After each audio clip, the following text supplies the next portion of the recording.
یہی دین یعنی شرک و بت پرستی اور توہمات و خرافات پر مبنی عقیدے والا دین عام اہل عرب کا دین تھا۔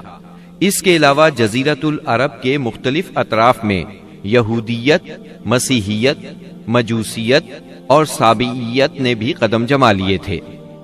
جزیرۃ العرب میں یہود کا دور اس وقت سے شروع ہوتا ہے جب فلسطین میں بابل اور آشور کی حکومت کی فتوحات کی وجہ سے یہودیوں کو اپنا وطن چھوڑنا پڑا۔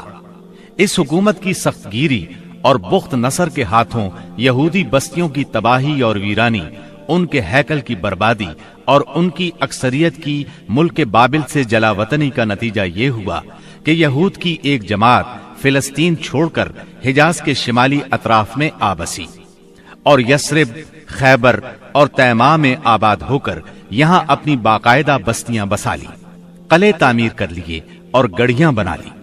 وطن چھوڑ کر آنے والے ان یہود کے ذریعے عرب باشندوں میں کسی قدر یہودی مذہب کا بھی رواج ہوا اور اسلام کے ظہور سے پہلے اس کو بھی ایک اچھی بھلی حیثیت حاصل ہو گئی۔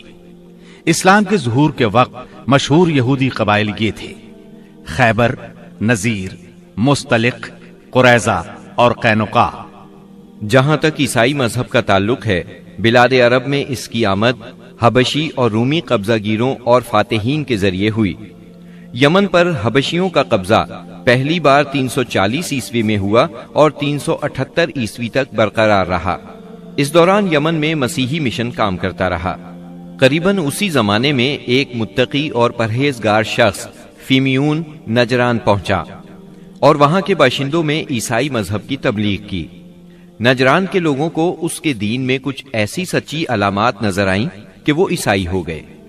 جہاں تک مجوسی مذہب کا تعلق ہے تو اسے زیادہ تر اہل فارس کے ہمسایہ عربوں میں فروغ حاصل ہوا، مثلاً عراق، عرب، بحرین، ہجر اور خلیج عربی کے ساحلی علاقے۔ ان کے علاوہ یمن پر فارسی قبضے کے دوران میں وہاں بھی اکا دکا افراد نے مجوسیت قبول کی۔